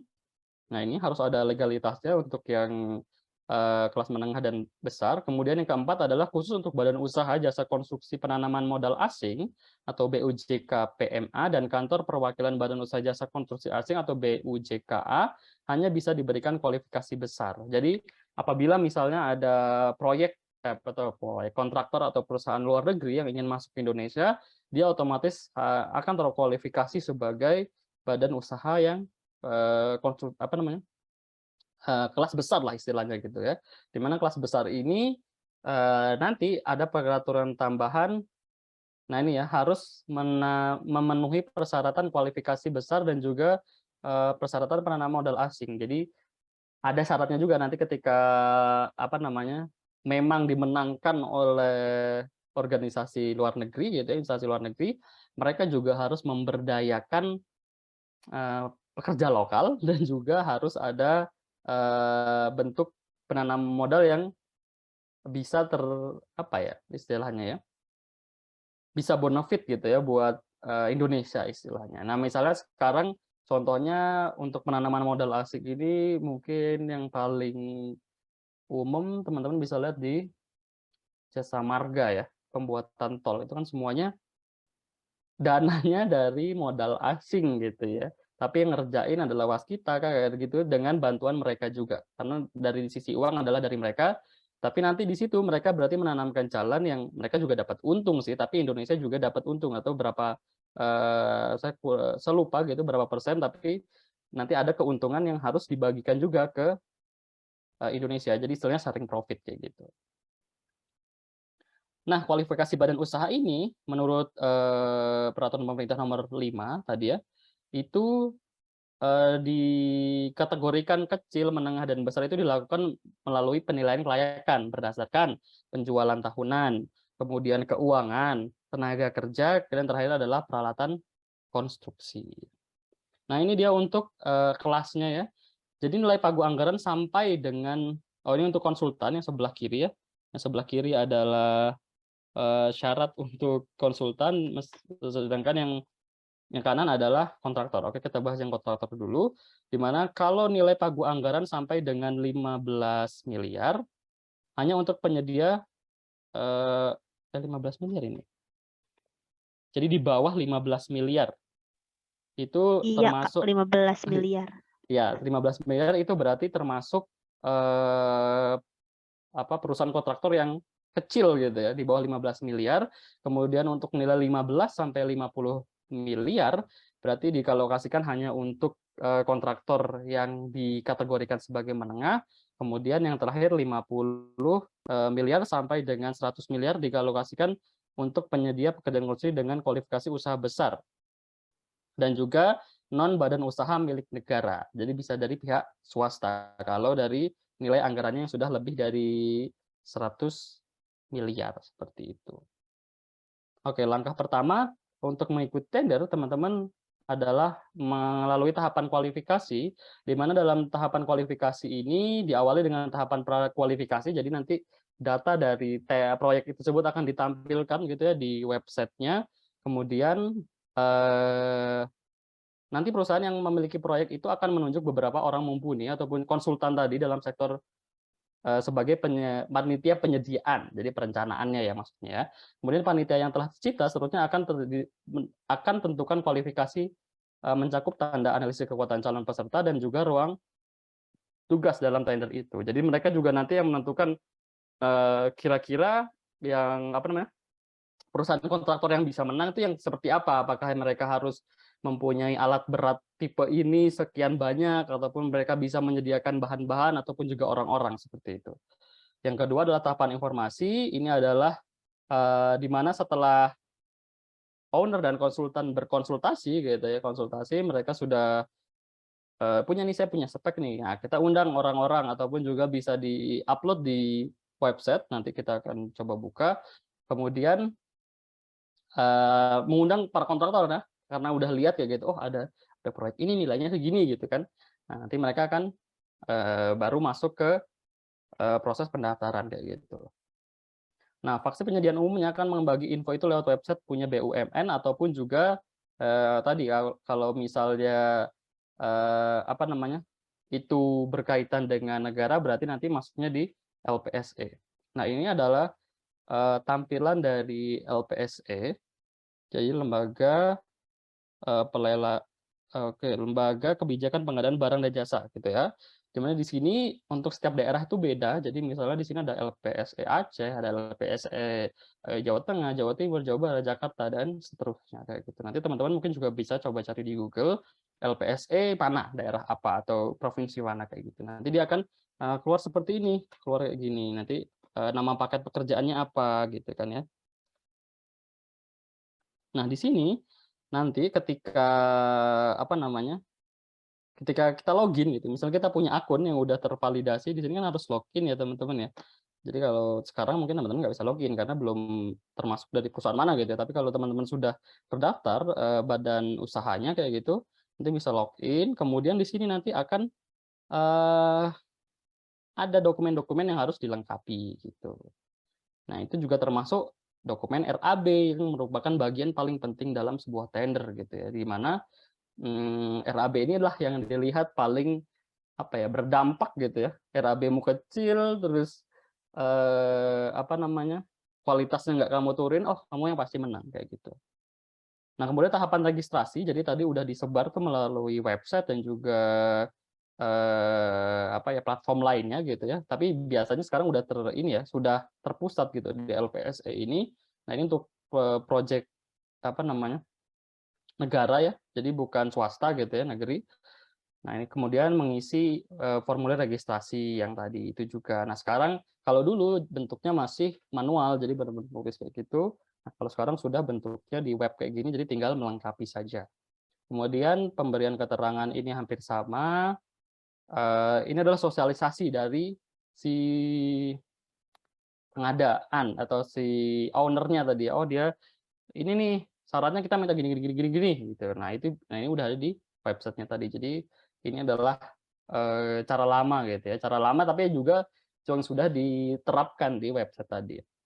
Kemudian tahapan proposal penawaran seperti yang tadi saya bilang bahwa ya udah nanti mengajukan dokumen-dokumen tadi melalui LPSE tadi, kemudian diisilah dokumen-dokumen yang mendukung gitu loh sehingga kontraktor kita bisa menang atau perusahaan kontraktor kita bisa menang gitu. Nah, penilaian nanti, ya udah, nanti berarti setelah mereka mengumpulkan dokumen-dokumen itu, kan itu ada masa ininya ya, jadi kayak kayak mendaftar pekerjaan mungkin ya, kayak gitu ya, dari tanggal segini sampai segini gitu, untuk proses registrasi tadi gitu kan. Nah, habis, mereka terdaftar, sudah melengkapi dokumen-dokumen dan juga data-data yang diperlukan, nanti akan masuk ke tahap penilaian. Nah, di sini, ya udah tadi apa namanya, si konsultan dan juga owner nanti akan, apa ya, berdiskusi gitu ya, kalau bahasa gampangnya berdiskusi, siapa yang pemenang, dengan nilai pagu anggaran paling rendah gitu, dari RAB-nya paling rendah siapa, kemudian ya udah, kalau dokumennya dilengkap, nanti dia bisa masuk ke tahap, penentuan ini. Nah, di tahap penentuan ini nanti akan di-ranking, jadi akan kelihatan teman-teman kalau misalnya, proyek A gitu kan, nanti, oh ternyata apa namanya, di-ranking gitu ya, yang paling RAB-nya paling kecil nanti paling atas gitu. Nanti biasanya 3 besar, top 3 itu akan masukkan, nah ini, dalam tahapan pengujian atau sanggah. Tapi sebenarnya juga masih memungkinkan bisa memanggil dari, kontraktor di, level selanjutnya kalau memang 3 top 3 ini nggak qualified gitu ya. Jadi tadi udah dilihat RAB-nya, kemudian udah di-upload, tapi kan kemudian pada proses sanggah ini nanti akan, ada validasi gitu ya. Artinya adalah, apa namanya, sertifikat-sertifikat yang dimiliki asli, kemudian badan hukumnya jelas, kemudian, bagaimana, apa, cash flow ataupun juga nilai kebonafitan dari kontraktor itu gitu, akan dilihat di situ. Jadi setelah tadi diumumkan pemenangnya, kemudian 3 pemenangnya biasanya ya, 3 pemenangnya nanti akan dilakukan tahapan pengujian atau sanggah, dilihat lagi gitu ya. Misalnya ternyata yang ranking 1, oh ternyata dokumennya nggak lengkap ataupun juga ada, dokumen yang nggak sesuai persyaratan kayak gitu. Nah, nanti dia bisa nggak kepilih tuh gitu, nanti nggak pilih yang kedua. Nah, ini nanti mungkin yang teman-teman juga sering alami gitu di proyek, jadi misalnya pun udah benar semua, sudah oke, dokumen oke, RAB oke, juara satu nih, juara satu. Tapi ketika habis pengujian atau habis tahapan, masa sanggah ini, yang menang bukan kontraktor teman-teman, itu bisa jadi. Ya kalau sekarang ya mungkin teman tahu-tahu apa, teman-teman juga tahu paling dalam pelaksanaannya ya kita tidak bisa pungkiri gitu ya, kalau ada permainan orang dalam itu juga bisa mempengaruhi dalam, proses tender ini, tapi nggak semuanya sih, memang ada beberapa yang, mungkin pernah saya alami juga, tapi mudah-mudahan tidak dialami oleh teman-teman, kayak gitu. Dan yang ini adalah proses RAB kontrak. Jadi tadi dalam prosesnya gitu ya, RAB dalam proses tendering itu, yang pertama adalah ini ya, tadi owner menunjuk konsultan, di mana konsultan itu nanti akan mempunyai engineering estimate, ataupun juga kita bisa sebut dengan estimator, yang akan melakukan proses, perencanaan sebuah RAB gitu ya. Kemudian RAB ini adalah kemudian ditulis gitu ya. Ini untuk tender cepat ya teman-teman ya. Kalau yang tender biasa sebenarnya sama aja, tapi nanti di proses ini yang membuat estimasi ini adalah pihak kontraktor. Nah, kalau ini untuk RAB kontrak, tender cepat, jadi yang, membuat nanti adalah pihak konsultannya. Jadi owner menunjuk konsultan, "Konsultan kamu buat, rumah 3 lantai dengan spesifikasi bla bla bla," gitu ya. Kemudian sudah mereka keluarkan data RAB-nya. Nah, nanti di daftar RAB ini akan dikosongkan di bagian harga satuannya gitu ya, harga satuannya kosong, nanti kemudian ditawarkan kepada kontraktor gitu kan. Kontraktor memberikan proposalnya, kemudian ketika sudah oke, nanti kemudian ada tahap, akhirnya dimenangkan oleh siapa tadi ya, setelah masa sanggah, oh ya dimenangkan oleh siapa, kemudian nanti ada proses negosiasi itu bila proyeknya swasta. Kalau negeri biasanya ya udah yang dikontrak itu yang dilaksanakan gitu ya. Kemudian yang terakhir, ketika sudah oke semua, sudah pemenang sudah ditentukan, kemudian juga, proses atau surat perintah kerjanya dari owner udah dikeluarkan, berarti RAB kontraknya sudah terbentuk. Nah, RAB kontrak ini nanti adalah acuan teman-teman dalam melakukan pelaksanaan ketika teman-teman di pihak kontraktor kayak gitu ya. Jadi nanti sebenarnya mungkin bisa terjadi perubahan gitu ya, tapi nanti berarti ketika ada perubahan akan ada yang namanya, eee, change change contract order atau CCO, yang akan menerbitkan amandemen gitu. Nah, amandemen tadi bisa juga jadi kan kita sebenarnya ya udah kontrak kita melakukan dengan, apa namanya ya, uangnya 10 miliar misalnya, oh ya 10 miliar udah kontrak nih, ya udah harusnya 10 miliar itu yang dilakukan ya. Tapi nanti di realisasinya ternyata ada keterlambatan, misalnya ada, apa namanya, selisih paham gitu antara internalnya gitu, nanti boleh ada CCO dan juga, apabila ada keterlambatan itu boleh CCO, apabila ada pembengkakan biaya itu juga boleh CCO. Jadi istilahnya kontraktor tuh, ngapunten gitu ataupun juga meminta izin kepada owner, "Pak, maaf ini proyek kita mengalami permasalahan," misalnya keterlambatan, misalnya kurang uang, ataupun juga ada konflik lainnya kayak gitu yang menyebabkan, progres proyek terhenti gitu. Nah nanti pihak owner akan menentukan, "Oh iya boleh nih kita adakan amandemen," jadi kontraknya tadi agak diubah dikit. Jadi misalnya tadi 10 miliar ditambahkan jadi 200 juta gitu, 10 miliar 200 juta gitu, dilebihkan karena memang tadi ada alasan-alasan yang jelas gitu. Nah itu adalah sifatnya yang memang tidak bisa dihindari ya, bukan yang disengaja gitu ya, misalnya memang, kontraktornya membawa lari uang, nah itu beda lagi ya. Jadi bisa dilakukan amandemen ataupun perubahan kontrak tadi apabila memang, apa namanya, pelaksanaannya itu terjadi force majeure ataupun juga peristiwa atau event yang nggak bisa kita hindari dan juga mengakibatkan kerugian gitu, baik di pihak kontraktor maupun juga konsultan. Oke, makanya tadi ya, seperti yang saya bilang gitu ya, bahwa RAB itu merupakan salah satu, apa ya, penentu ya sebuah kontraktor itu bisa menang nggak sih di proses tender kayak gitu. Oke, mungkin cukup itu materi pada malam hari ini, mungkin kita akan masuk ke sesi tanya jawab kali ya, Teteh Lovita ya? Oke, siap Kak Iqbal. Wah, luar biasa sekali materinya ya. Menarik. Baik Kak Iqbal, ini sudah ada banyak pertanyaan dari rekan-rekan sekalian. Oke, sebentar. Yang pertama ada pertanyaan dari Kak Abadi. Jika pemenang tender sudah ada, apakah pemenang tersebut bisa mengoper proyek yang dimenangkannya kepada perusahaan lain? Unmute, Kak. Kak Iqbal. Oke, Iya. sorry. Oke, buat Kak Badi. Iya boleh, tapi jadi sistemnya adalah subkontraktor ya. Kalau kontraktor lain ya nggak bisa, karena kan memang yang memenangkan atau yang secara legalnya adalah kontraktor A misalnya. Nah, tapi kontraktor A boleh menunjuk, pihak-pihak yang lebih kecil gitu bisa. Subkon ataupun juga pelaksananya diganti gitu bisa, tapi nanti, keuangannya itu tetap melalui kontraktor pemenang kayak gitu. Biasanya seperti itu. Memang ada banyak proyek, jadi kayak misalnya, dia nggak mau fokus di sini kontraktornya, dia pengen punya banyak project kayak gitu, nanti yang kontraktor sini serahkan ke sub ini, yang ini serahkan ke sub ini, jadi nanti kayak sharing profit. Saya ngambil segini, 10% dari nilai proyek, kamu selesaikan sisanya kayak gitu. Nah, bisa bisa ditunjuk, tapi ya tetap yang tercatat adalah, perusahaan ataupun juga proyek, perusahaan kontraktor yang sudah ditunjuk tadi. Nggak bisa kayak misalnya saya A terus saya pindah ke sini, nggak bisa.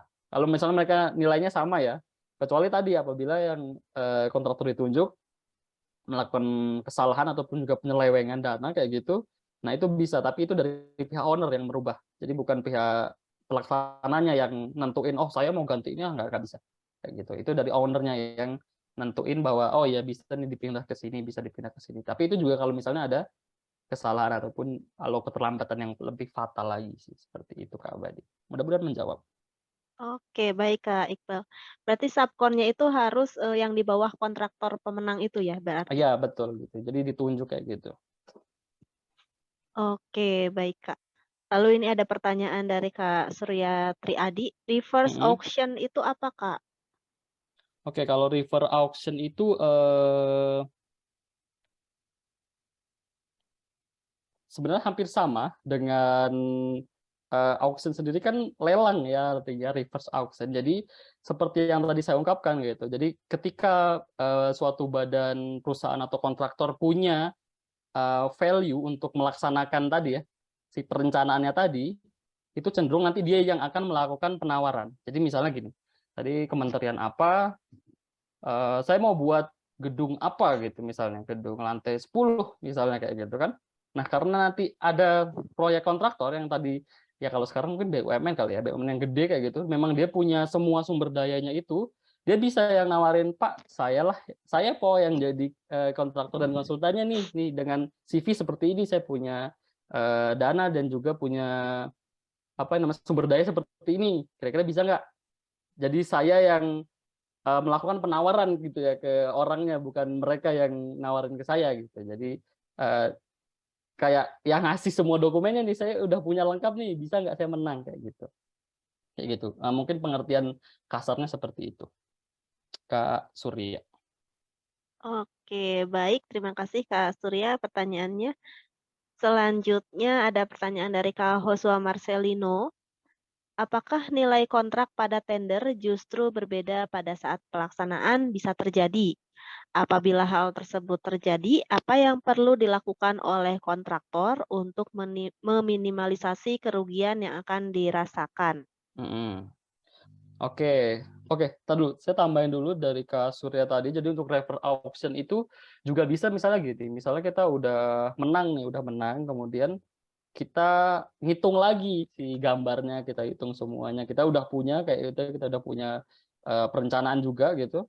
Kita tawarkan tadi pada tahap sebelum RAB kontrak ditandatangani ya tentu saja ya, "Pak, ini kok kayaknya ada pekerjaan yang kayaknya nggak usah dilakukan bisa deh, Pak," kayak gitu. Jadi kayak proses membalik gitu loh, tadinya mereka yang melelang kita, tapi karena kita juga udah ngitung jadinya, "Oh bisa nih saya tawarkan, bisa nggak kira-kira ini diubah?" Gitu, ataupun juga dengan ketentuan-ketentuan ataupun juga pelaksanaan-pelaksanaannya gitu ya.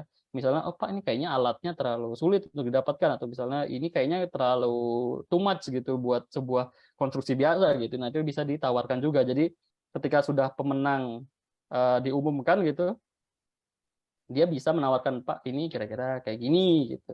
Ditawarkan balik gitu loh jadinya si, apanya, dokumennya gitu, dokumen tendernya. Oke gitu. Itu tambahan tadi buat reverse auction.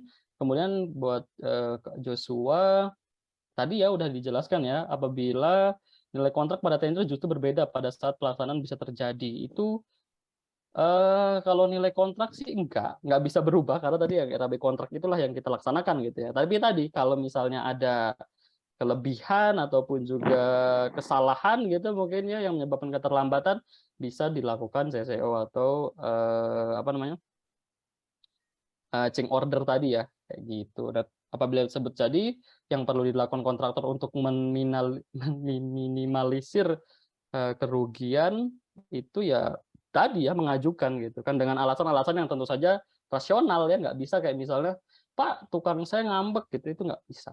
Ya bisa aja sih maksudnya, tapi dengan alasannya lebih rasional lagi ya tentunya. Misalnya, di situ ternyata ada konflik sosial. Nah, biasanya terjadi kayak gitu tuh.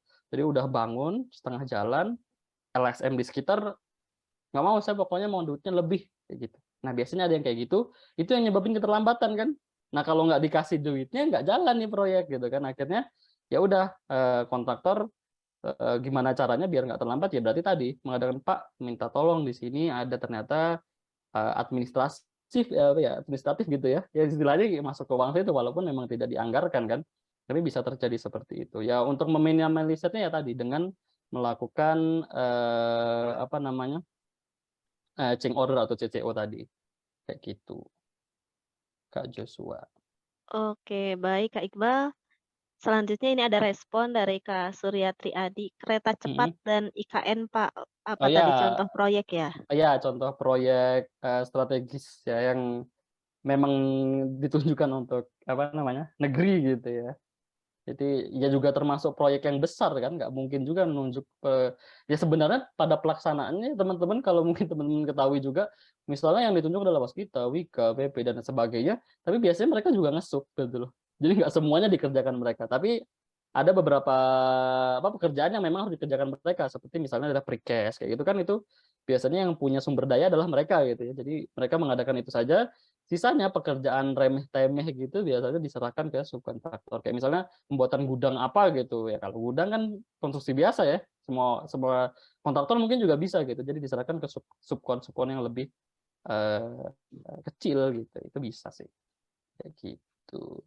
Oke, siap Kak Iqbal. Selanjutnya pertanyaan dari Kak Deden Aris. Untuk pagu pada jasa konsultasi itu biaya untuk jasa konsultasinya saja atau biaya proyek keseluruhan, Pak? Oke, biaya proyek keseluruhannya sama kayak tadi, syarat di kontraktornya ya. Jadi misalnya proyek dengan nilai di bawah 50 miliar tadi ya? Eh, di bawah berapa tadi 15 saya lupa, ya, 15 ya, 15 miliar. 15 miliar itu ya konsultannya yang, sanggup apa gitu. Jadi udah ada spesifikasinya. Nah, spesifikasinya itu agak panjang memang teman-teman perlu baca di, peraturan PU tadi itu. Jadi untuk konsultan juga ada, kontraktor juga ada gitu. Tapi kalau untuk, apa tadi pertanyaannya adalah untuk pagunya ya, pagu keseluruhan proyeknya lah, kayak gitu, Kak Deden. Oke, baik. Terima kasih Kak Deden pertanyaannya. Selanjutnya ada pertanyaan dari Kak Rai Madika. Izin bertanya Pak, dalam kondisi apa atau nilai pagu berapa kontraktor atau konsultan diperbolehkan melakukan joint operation? Undang-undang atau peraturan yang mengatur tentang joint operation ada atau tidak atau bagaimana begitu? Oke, untuk undang-undang peraturan yang mengatur tentang joint operation harusnya ada, tapi saya nggak tahu ya pasal berapa, mungkin Mas Ray bisa, coba cek Google gitu ya, joint operation. Tapi kalau untuk pagu nilai itu biasanya ya, bisa, itu apalagi khususnya untuk pekerjaan-pekerjaan yang dikerjakan oleh instansi luar negeri. Jadi asing masuk ke Indonesia, ya itu memang harus join kan, nggak mungkin dia ngerjain sendiri gitu. Memang khusus biasanya proyek-proyek yang besar dan juga, value-nya itu udah internasional kelasnya gitu. Yang Indonesia sendiri kayak mungkinnya kurang kurang cukup untuk memenuhi itu, kayak gitu. Jadi ada di situ joint operation-nya, itu biasanya ya tadi ya, proyek yang pernah saya datangi ya berarti ya proyek kereta cepat itu salah satunya. Mereka mendatangkan, kontraktor itu dari Cina, kemudian yang mengadakan barang dan juga itunya adalah Cina, tapi waktu pelaksanaan itu adalah PT, Wik ya Wika ya? Wika kalau saya nggak salah. Wika atau Waskita kayak gitu. Wika kayaknya kalau nggak salah. Ya Wika. Nah itu hitungannya adalah joint operation gitu ya, antara kontraktor dan juga konsultan. Nah itu yang di kereta cepat itu konsultannya juga dari pihak Cina. Karena mereka yang merencanakan sebenarnya. Mereka yang merencanakan, mereka juga yang mengawasi, yang pas bagian pelaksanaan, nah itu ada 2 kontraktor, di mana kontraktornya itu, tadi ya, ada kontraktor Indonesia sebenarnya, yang melaksanakan itu kontraktor Indonesia, tapi diawasi dan juga dibantu oleh kontraktor dari Cina tadi, gitu. Jadi ya ada join di situ ya, join konsultan dan kontraktor juga, kayak gitu. Itu bisa, tapi ya biasanya memang untuk pekerjaan-pekerjaan yang nilainya tinggi atau value-nya tinggi dan juga untuk, proyek-proyek yang nggak bisa dihadirkan oleh satu proyek saja, atau satu perusahaan saja, kayak gitu, Kak. Baik, mudah-mudahan bisa menjawab. Oke, baik. Terima kasih pertanyaannya Kak Rey Madika. Mungkin rekan-rekan ada yang mau sharing juga di sini atau mau berdiskusi dengan Kak Iqbal, boleh bisa raise hand, nanti saya unmute supaya rekan-rekan bisa berbicara langsung, begitu. Oke, baik Kak Iqbal. Selanjutnya ada pertanyaan dari Kak Trihardi.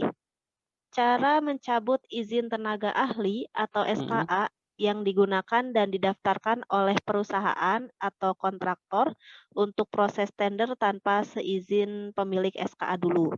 Dengan kata lain, data SKA kita yang dibocorkan dibocorkan oleh oleh oknum untuk digunakan oleh kontraktor sebagai formalitas persyaratan mengikuti tender. Apakah oke. ada jalur aduan untuk masalah seperti itu? Iya, ada jalur aduannya, Mas, boleh dilaporkan di coba Mas hubungi di LPSE gitu, ataupun juga nanti itu di peraturan PU tadi, itu juga banyak sekali dokumen-dokumen untuk, apa ya istilahnya, untuk memfasilitasi proses tender tadi, karena memang kalau penyalahgunaan sertifikat itu berarti kan otomatis adalah kesalahan oknumnya tersebut gitu ya. Itu bisa jadi nanti ya itu masalah mereka sih sebenarnya setelah itu ya, tapi bisa dilaporkan, Mas. Jadi, bisa dibilang bahwa project itu legal kan karena ada kebohongan gitu, ada penyalahgunaan data di situ. Tapi ya biasanya Mas, kalau untuk penyalahgunaan SKA ini, saya juga pernah SKA saya dipinjam gitu, tapi dapat duit gitu, walaupun saya nggak yang secara langsung, apa ya, turun gitu dalam pelaksanaannya enggak, tapi cuma dicatat aja gitu. Nah, biasanya dibagi profitnya di situ. Tapi misalnya Mas merasa sangat dirugikan karena tidak dibagi apapun ya silakan dilaporkan saja, kayak gitu Mas, Tri. Oke, baik. Terima kasih Kak Iqbal. Selanjutnya ini ada respon dari Kak Surya Triadi, mutual Mhm. check, Pak. Saya juga lupa bagian mana. Pokoknya Oke. responnya mutual check gitu. Iya Mungkin Kakak iya, masih ingat? mutu tadi bagian apa ya, kayaknya bagian ini RAB udah masuk di sini bukan sih tadi ya materinya? Bentar bentar. Saya juga udah kan, mutual check bagian apa sih? Nama lain sepertinya ya, nama lain Oh dari iya, CC. Oh oh ini mungkin tadi sorry, apa? penilaian ya, mutual check, ya. Mungkin nama lain dari penilaian ya Mas, Mas Tri ya? Oke, baik Kak. Terima kasih Kak Surya Triadi responnya. Lalu ini Mhm, juga ada pertanyaan, apa bedanya CCO dengan adendum, Pak? sama, tapi kita membuat CCO dulu, baru nanti dikeluarkan adendum atau perubahan dari kontraknya. Jadi CCO itu ya kayak, pengajuannya, adendum itu ya hasilnya tadi. Sama sama proses proses pengubahan RAB kontrak, tapi CCO itu proses awalnya gitu ya. Ada kita ngajuin dulu gitu, nanti CCO keluar, disetujui. Nah, yang disetujui itu adalah, dokumen adendum, berarti udah perubahan dari kontraknya tadi. Kayak gitu, Kak Surya. Oke, baik Kak Iqbal. Selanjutnya ada pertanyaan dari Kak Gifar. Izin Mhm bertanya Pak, dalam pengadaan jasa konstruksi di bawah 200 juta, seperti mhm contoh normalisasi suatu saluran, mhm. apakah dinas daerah tetap membutuhkan konsultan perencana atau bisa merencanakan sendiri RAB, gambar, dan lain-lainnya? Oke, biasanya ya kalau di bawah 200 juta ya karena buat nge-hire orang aja juga bayar gitu, biasanya mereka buat sendiri memang. Jadi, apa ya, tadi ya penunjukan langsung ataupun juga pengadaan langsung. Kalau penunjukan langsung itu boleh mereka juga pakai, jadi boleh pakai pihak kontraktor, berarti mereka tunjuk langsung karena nilainya di bawah 200 juta, ataupun pengadaan langsung kalau memang, apa ya, instansi mereka udah cukup kuat buat melakukan gitu, tapi biasanya nunjuk sih kalau memang bukan dinas yang terkait, konstruksi ya, misalnya kayak bukan PUPR gitu, itu biasanya ya nunjuk karena misalnya dinas kesehatan gitu, apakah mereka punya, apa namanya, orang-orang di sipil, ya kalau mereka memang karena mungkin teman-teman juga tahu dalam kayak misalnya penerimaan ASN itu, jadi ada kayak Kementerian, Hukum dan HAM gitu, tapi mereka juga nge-hire teknik sipil, ya mungkin tujuannya adalah untuk itu tadi juga gitu loh. Jadi kalau misalnya memang orang dalam sudah oke ya nggak perlu lagi gitu. Tapi kalau memang belum ya tadi harus tetap menunjuk orang gitu. Kak, siapa tadi Kak Siap, Gifar ya? Kak Iqbal. Oke, Mhm, makasih Kak Gifar pertanyaannya. Selanjutnya ada pertanyaan dari Kak Nabila. oke. Biaya adendum atau pekerjaan tambahan dalam tender posisinya ada di mana? Apakah masuk ke dalam rencana atau ditambahkan saat pelaksanaan dan hitungannya bagaimana? Apakah dari persentase? Terima kasih. Oke, iya, dari persentase. Jadi CCO atau amandemen itu biasanya nilainya tidak lebih dari 10% RAB kontrak awal. Jadi misalnya 10 miliar ya berarti, penambahannya nggak boleh lebih dari 1 miliar kayak gitu ya. Nah kalau posisinya itu nanti kan, Kak Nabila itu jadi pas kita lakukan perencanaan ada yang disebut dengan RAB atau rencana anggaran biaya kayak gitu. Itu adalah rencana, artinya itu adalah, baseline atau standar kita dalam melaksanakan proses konstruksi tadi. Tapi ketika kita udah melaksanakan, nanti dia akan, berubah jadi RAP atau rencana anggaran pelaksanaan gitu kan. Jadi berubah di situnya mungkin. Kalau RAB-nya, RAB awal akan tetap, tapi nanti di akhir itu ada juga namanya RAB pelaksanaan gitu. Ya nanti RAB pelaksanaannya berarti yang berubah sesuai dengan CCO yang sudah dilakukan atau amandemen yang sudah dilakukan, kayak gitu kan Nabil. Siap. Selanjutnya pertanyaan dari Kak Suryatri Adi. Kak tanya lagi ya, Oke. cara menghitung KD dan TKDN bagaimana ya? Oh gitu, agak panjang ya Kak Surya, jadi mungkin bisa nanti kalau saya temukan artikel ataupun juga dokumennya mungkin akan selengkapi di grup, tapi kalau untuk menjelaskannya kayaknya cukup panjang gitu, mungkin, nanti akan saya coba bantu carikan referensinya Kak, tapi kalau di sini untuk menjelaskan saya rasa, eee, belum saatnya ataupun juga wadahnya kurang nih, bukan bukan gimana-gimana, tapi nanti takutnya, apa namanya, molor jadi panjang banget kayak gitu. Nanti coba saya cari referensinya di, peraturan, kalau ada nanti saya coba lampirkan di grup ya Kak Surya ya. Oke, siap Kak Iqbal. Oke Selanjutnya pertanyaan dari Kak Nadifah.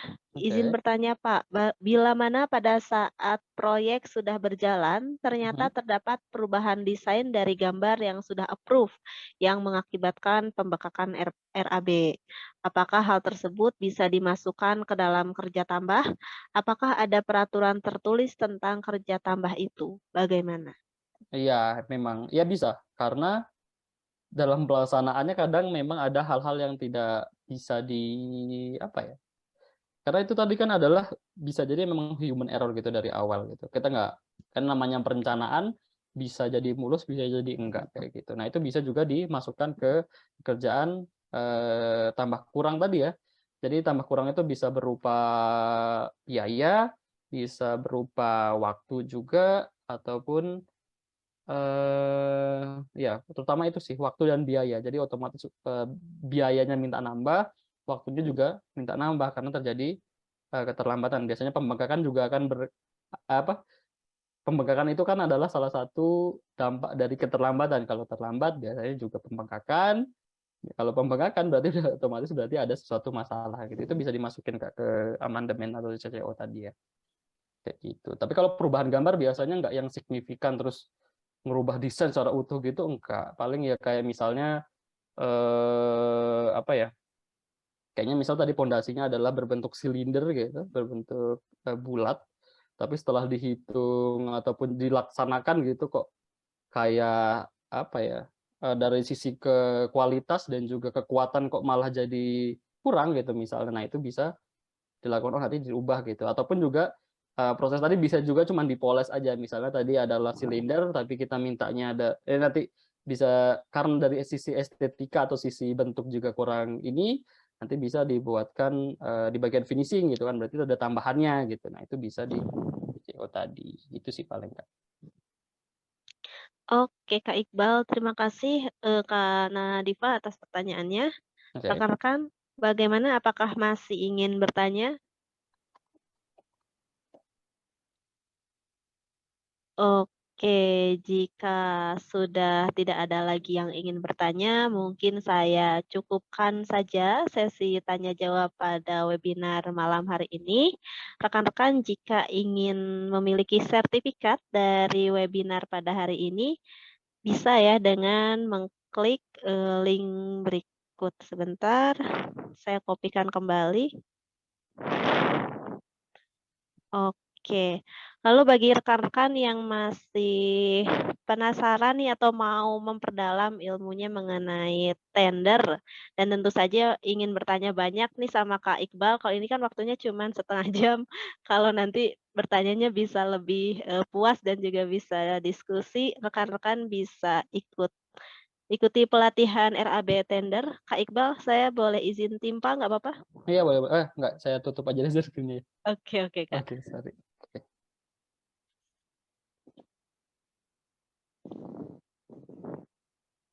Oke.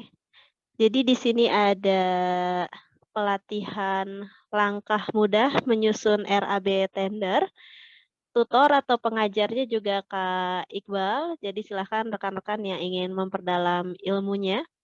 Dan sampai tanggal 27 masih ada premium price, jadi segera daftar supaya tidak terlewat.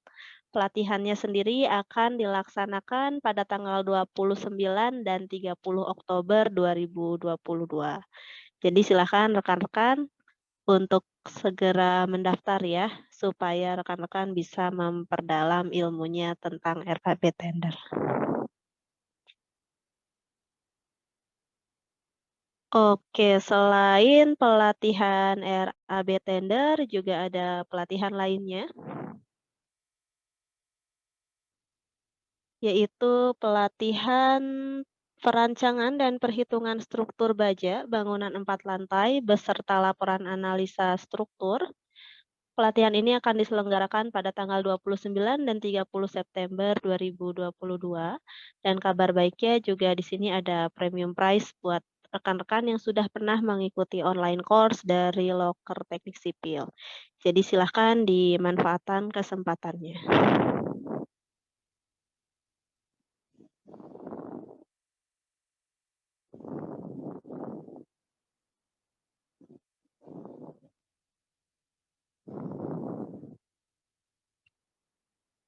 Oke, selanjutnya juga ada pelatihan online menggunakan SAP 2000.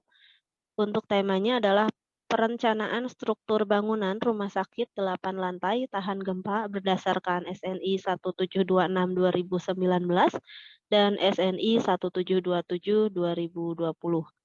Nah, pelatihan ini akan dilaksanakan pada tanggal 6 dan 7 Oktober 2022 dan juga disediakan premium price buat rekan-rekan yang sudah pernah ikut online course. Jadi silahkan rekan-rekan dimanfaatkan kesempatannya.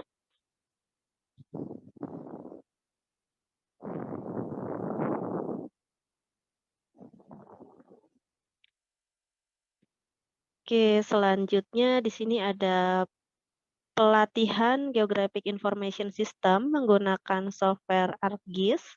Pelatihan ini akan dilaksanakan pada tanggal 22 dan 23 Oktober 2022. Silahkan rekan-rekan yang tertarik, di sini juga ada premium price bagi yang pernah ikutan online course. Jadi silahkan rekan-rekan yang misalnya belum pernah ikutan online course untuk ikutan online course dari Loker Teknik Sipil karena kedepannya akan banyak harga-harga yang terjangkau, paling terjangkau buat rekan-rekan yang sudah pernah ikutan.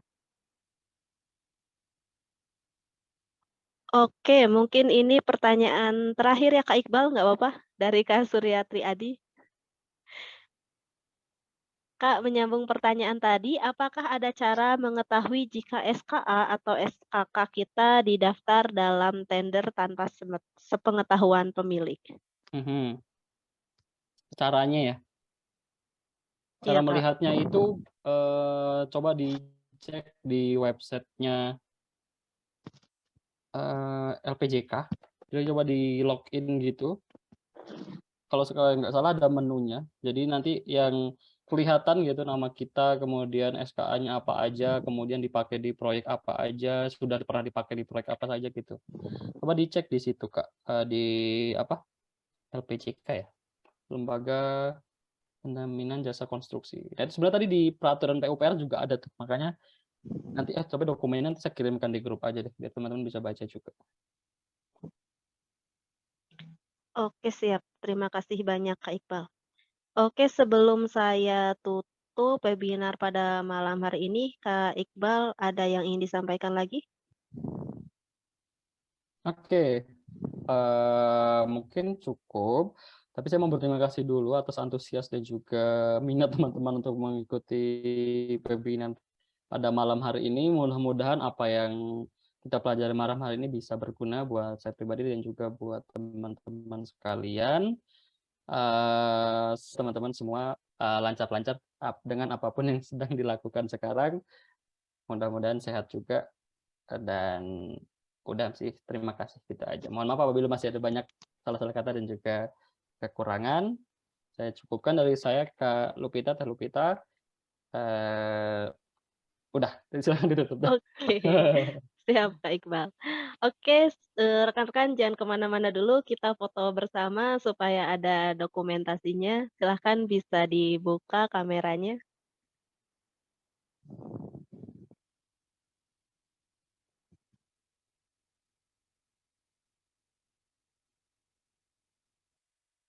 Oke, baik. Saya mulai take ya. 1, 2, 3.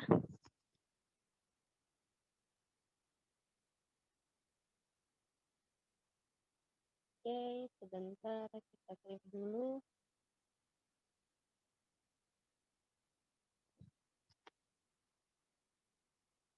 Iya, baik. Terima kasih Kak Iqbal dan rekan-rekan sekalian. Kita sudah foto bersama.